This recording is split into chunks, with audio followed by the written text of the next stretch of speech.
Welcome to the Limit Free Life Show. I'm Michelle Perkins, your host. I bring you tips, advice, and guest stories about creating work you love. Whatever type of career or business you have or want, I want to help you find more meaning, money, and happiness.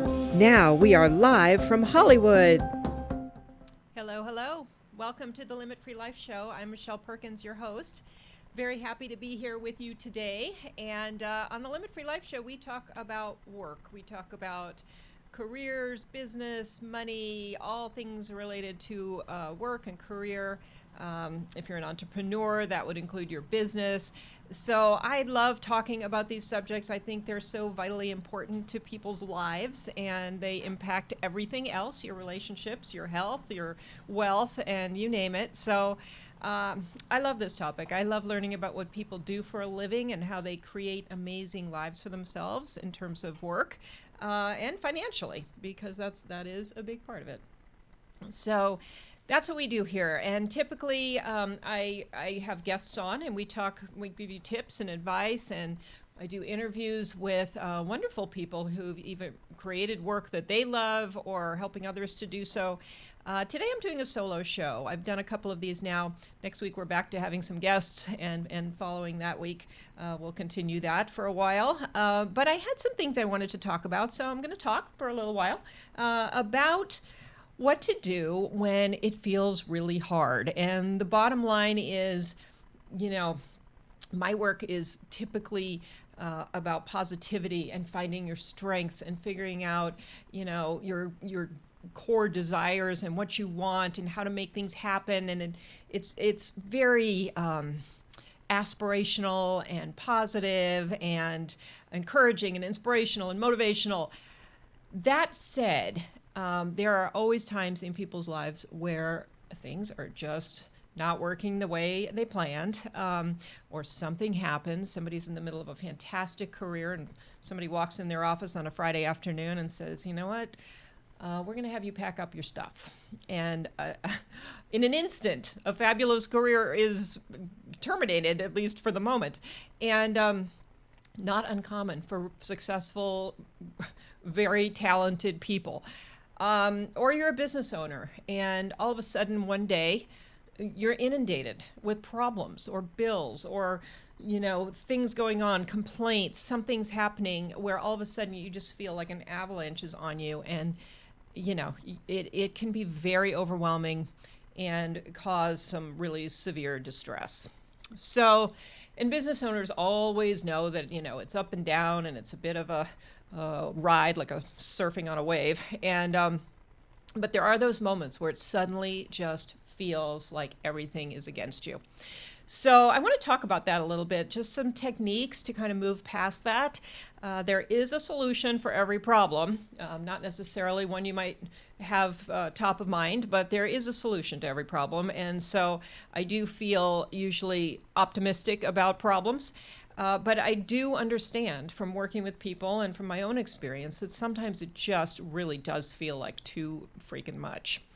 So what do we do when that happens? And because it is a part of everyone's experience at some point or another, I like the idea of a reminder for that. And even though some of these things are things I go to a lot of events, I hear a lot of speakers, and it's not all new. Sometimes, there's always something new, but a lot of it is repetitive. A lot of it they're concepts I know, but hearing them again is what's important. Sometimes you just have to be reminded, because there's only so much we can keep in our brains at one time. So you're in the midst of this overwhelm, you're in the midst of this problem, whatever it is, or this challenge, and you're not going to be equipped in that moment to necessarily think of everything that you need to think of to just, get past it. So I just want to do the reminder thing. So maybe you already know this, maybe you don't. Most likely it's just going to be a good reminder. So I like to call this, I'm going to give you 5 tips here, and I like to call them resist to persist. So resistance is a lot of what comes up. And resistance is something you want to pay close attention to. You want to really acknowledge, what kind of resistance is this? Is this something real that I need to pay attention to and act on, or is this some kind of internal resistance that I need to fight against? So one of the first things that comes up a lot when people are in a, kind of a, I don't know, a bad situation, something's happened and they feel overwhelmed, they feel down, they feel like they don't know what to do, they feel like they're stuck, or they're just backs against the wall. Resist. The first thing I'm going to talk about is the resist, or the whoa, let's start again. Resist the urge to hide, because basically that's one of the first things people do. They say, oh my gosh, I feel terrible, this is happening, I'm just going to kind of spend some time alone in my house. And I think there is a time for that. Maybe you give yourself a period of time, a weekend, a week, whatever, to lick your wounds and think about stuff and just reflect. But going forward past that, what happens is a lot of people stay in that mode. And they don't want to see anybody. They don't want to talk about it. They don't want to answer questions about whatever is going on. They want to hide out. And I think we can all relate to that. We certainly know that feeling, but it doesn't serve people. I mean, after a point, and I will go back and say again, there is that bit of time that you might need that, but months go by and people are still resisting that urge to get out and see people and talk about what happened, or talk about what they're doing, or answer questions, or just spend time being social even. So I was just talking with someone who had some social events to go to, hasn't been feeling really great, been laid off from work, really did not want to go. And absolutely 100% best thing that she could have done is to go. And she did. And, might not have been the best time she's ever had, but pulling yourself out of the house, going out, seeing people, enjoying other parts of your life, and acting as if things are a little more normal feeling, and getting out of your thinking pattern for a little bit of time is hugely beneficial. So please, despite the fact that you're probably tired, if you've got a lot going on, it can be depressing, and depression and tiredness kind of go together. It's really important to fight that, to resist that, and to force yourself out the door and to interact with people, friends, family, social situations, things like that. And getting out. But quickly move how bizarre blame ourselves. So resist that urge to be super hard on yourself, because in a lot of cases, these are just life events that happen. Sure, maybe you could look back and think of some things that you might have done differently. Maybe that would have changed the outcome. Who knows?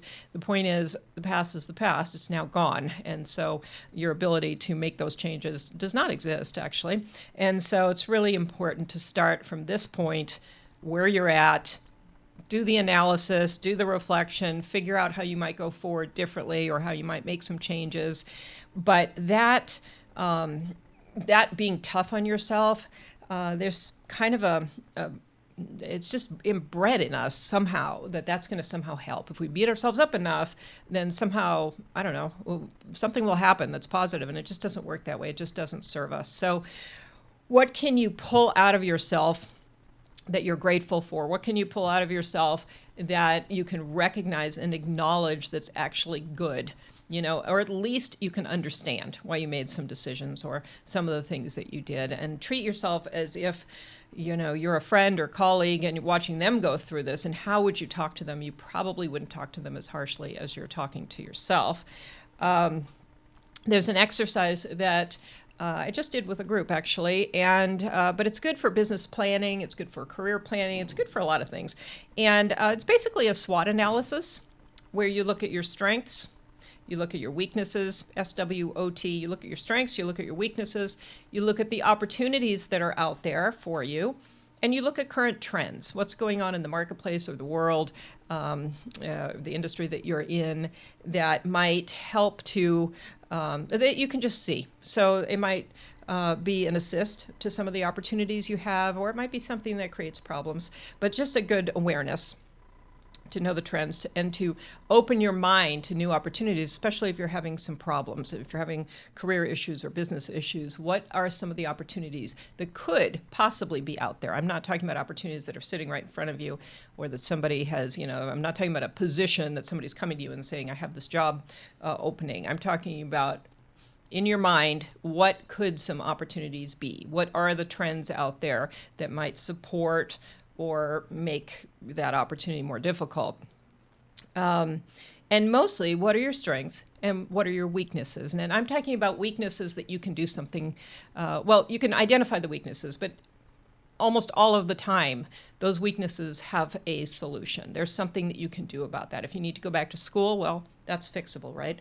So if you have to learn something new, if you have to hire somebody, whatever that is, those weaknesses are good to identify, but then there's usually an answer to what you can do about that. What I find when people are in a bad situation or a troubling situation, if they do that analysis, that SWOT analysis, that sometimes they can, for one thing, remember their strengths, which is really important. They can look at those weaknesses and try to understand what they can do about them.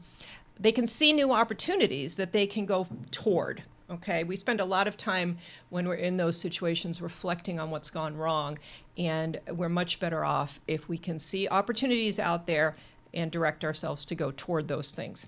And then the trends, again, we can identify trends that will help us to see if those opportunities are good ones or problematic. So resist the urge to be too darn hard on yourself. It's so tempting. It's almost a distraction. You can spend all your time being upset with yourself and feeling badly about yourself and, just going down that road. And honestly, if there's something to be learned or gained by doing a little of that, maybe. But then you've got to move on. You've got to remember how to move forward with the strengths that you have. So that is number 2. Number 3, I would say resist the urge to avoid looking at money. Because when you're in troubling situations in business, the troubles often come with a accompanying money trouble. And maybe that's the whole issue. Maybe you've been hit with a lot of things that have caused your cash flow to really, take a plunge. And so you're trying to figure out what to do about that, and you don't have the answers.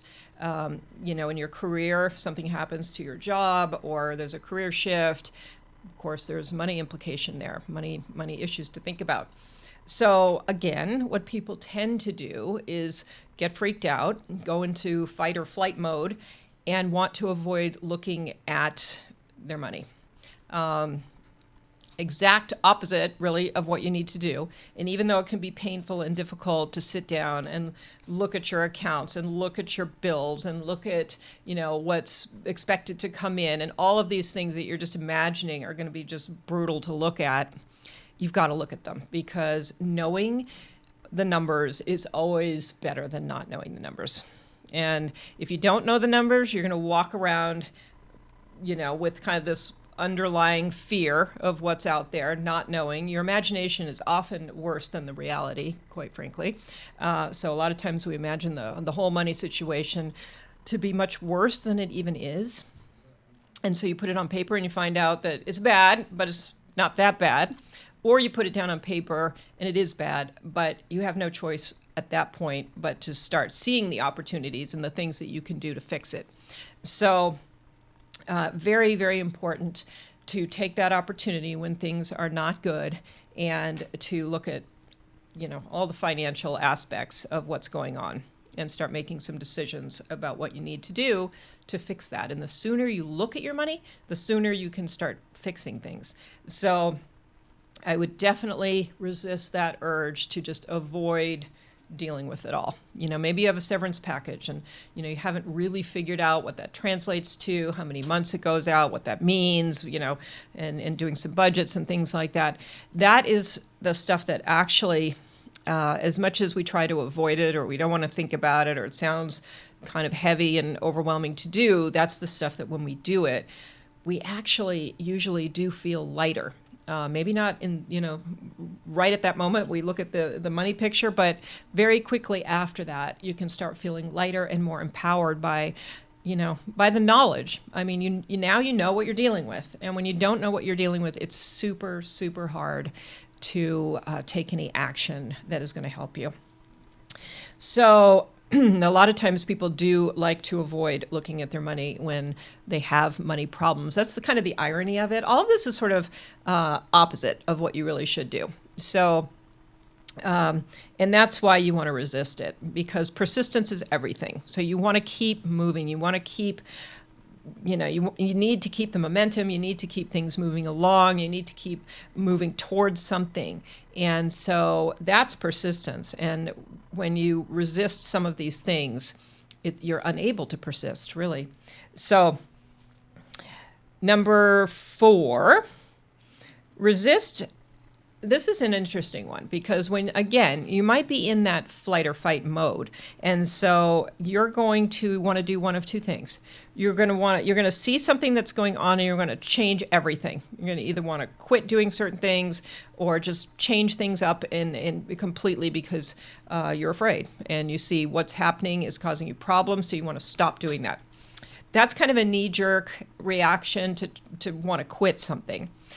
On the flip side, there are also those people who want to just keep going with what they're doing and just stick with it, and they don't see an alternative, so they keep doing what they've been doing that's not working. So I would just say, basically, the answer to this one, you want to resist the desire to change too quickly or to not change at all. So it's kind of it's a funny one. And basically, I guess the bottom line of it is to stop and breathe. So resist the urge to do anything, to make a quick decision, basically.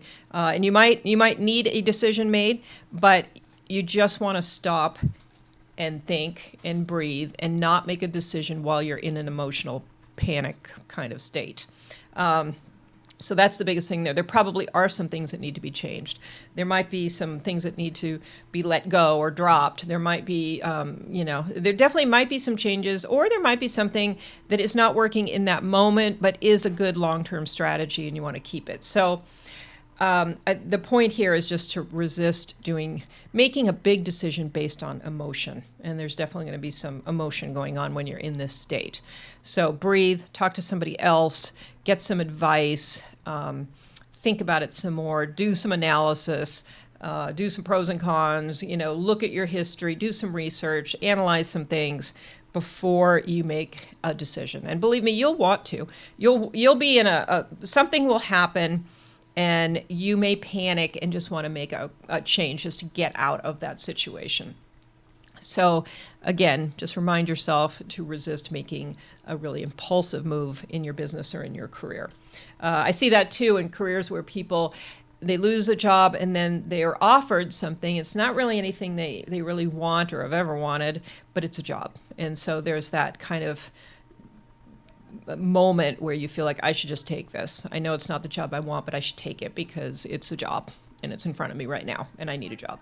So I would just say number 4 is to resist making a knee-jerk quick move based on feelings and emotions, even though I like feelings and emotions in business, and I think a lot of what you do should be based on those, but not in this moment. The 5th one is resisting the urge to do it alone, because that is the other thing. Just like where you don't want to go out and socialize with anybody when you're in this kind of state of overwhelm and disappointment, you also you don't necessarily want to share with people what's going on. You don't necessarily want to reach out to people who could provide support and tell them your story and go down that road. But that is really important. So this is a little different than the socializing and getting out just to feel good again. This is more about getting out and talking to people so that you can get some support with whatever you're going through. And people always feel like nobody will understand, nobody will understand where they're at or how they feel or what they're going through. And a lot of it is ego. People also don't really want to divulge that they're going through something like this. They don't want to get into the details. And so it's common to just want to keep it to yourself, fix the problem by yourself, and move on. And unfortunately, it's not that simple. And a lot of times you do need help. You do need support from other people. You need advice. You need, people holding you accountable and moving you forward and telling you to do certain things. And you need people to just be there for you so that you don't feel so alone in this, because the emotion of that can get pretty difficult to deal with. So ask for support. It can be a friend. Better if it's somebody outside of your family and friend group, like a coach, or an advisor, or a mentor, or somebody, a colleague, somebody who can really help you from an objective point of view. That's really, really where it's helpful. So people do tend to want to do these things alone, but when they do, they don't do as much, because there is that time where they're sort of either sitting around, feeling badly, not getting out, and you get confused too about what you should be doing. So the time it takes to get past whatever the problem is going to be longer if you try to do it by yourself. And that's a big part of it. So oftentimes, it's just so much slower if you do it by yourself. It's also lonely and not very much fun, and it just doesn't work as well. So in getting out and trying to get support, there's both an emotional thing that's going on where you're feeling better, and also just in terms of results, a much better way to get those results. So those are my 5 tips for resisting to persist. And again, resisting the urge to hide out, resisting the urge to be too hard on yourself, resisting the urge to avoid looking at anything financial, resisting both the desire to change too quickly or the desire to just keep things going the way they are. So basically resisting the urge to act too quickly, make a new decision too quickly. And 5, resisting the urge to travel this path alone when you're having a really overwhelming and troubling time. So I think I will wrap up with that. It's not easy to go through these things, and in business and in your career, you will probably go through some hard times, and it is hard. And so as much as we want to be positive and optimistic and upbeat and have great energy, there are those times when that's not realistic. And so you will have to do the things that will get you past it enough so that you can get back into that kind of more higher energy, higher vibration kind of mode where you can continue to move to where you want to move to.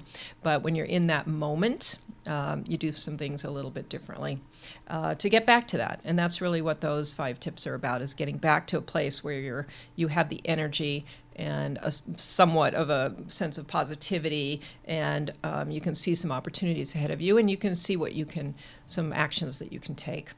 So with that, I wish you all the best in whatever situation you're in. Perhaps you're soaring, everything's amazing, and that's great, and perhaps you are going through a hard time right now, and that's okay too, because that will pass, and some of these tips will help. And you will get back to where you were, or more likely a better place than where you were. So you can learn more about how to manage some of these things, as well as how to create a career that you love and more fun, fulfillment, and financial prosperity in your work by going to my website, limitfreelife.com. And you can contact me anytime, Michelle at limitfreelife.com. I love to hear from people. I love to hear both your successes and some of your challenges, and see if I can help you in any way. Please subscribe to the Limit Free Life Show on iTunes or Spotify, and or a few other platforms, but basically iTunes is what I usually recommend. It's also on my YouTube channel, Limit Free Life YouTube channel. So with that, hope to see you next week when I have an exciting new guest on, and have a great week, and to your success. Dream about, and there's really no reason to think that you can't. My name is Michelle Perkins, and I am the CEO and founder of a company called Limit Free Life, and I help men and women to make dramatic change in their lives so that they can have the fulfillment, fun, and financial prosperity that they have always wanted to find through their work. The main services I offer through Limit Free Life are one-on-one private coaching, group coaching, trainings and seminars, and business consulting. My signature service is one-on-one coaching over a period of time, 3 months, 6 months, even a year. It really allows a person to decide on an outcome that they desire, and then for us to work together to really achieve that outcome in full. The type of clients that I typically work with are professional men and women who are driven to do more, who might be entrepreneurs, but also career professionals who work in organizations, who are really looking to do more with their lives and very open to thinking in new ways about what they're doing, and who are willing to take responsibility, do the work, make some changes, and who don't say I can't a whole lot. Clients up-level in a number of ways. For some, they start a business after being in the corporate world.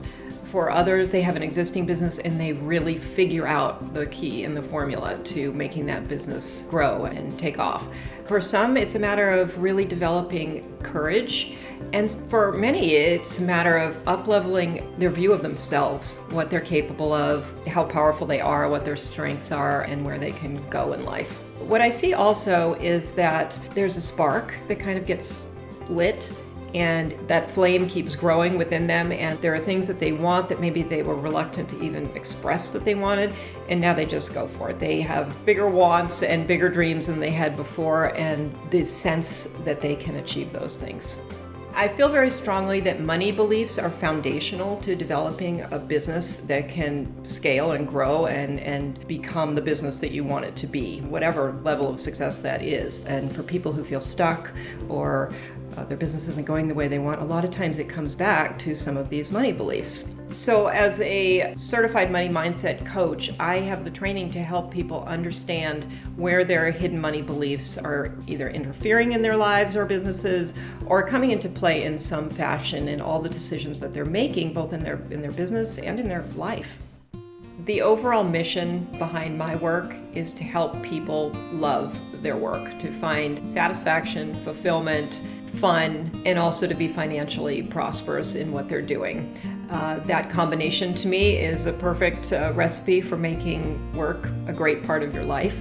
And so that's my vision, is for people to see work and money as allies in their life and things they can lean on so that they have something that makes them feel important and something that gives them a place to go to develop a sense of identity and purpose and meaning in the world. My greatest hope for my clients is that they will develop a holistic relationship with work, money, and life, and there won't be this separation where they go to work and then they live their life after work, and they will develop work or businesses that they love, they look forward to going to, and that give them the freedom and the income and the happiness that they're looking for in their life.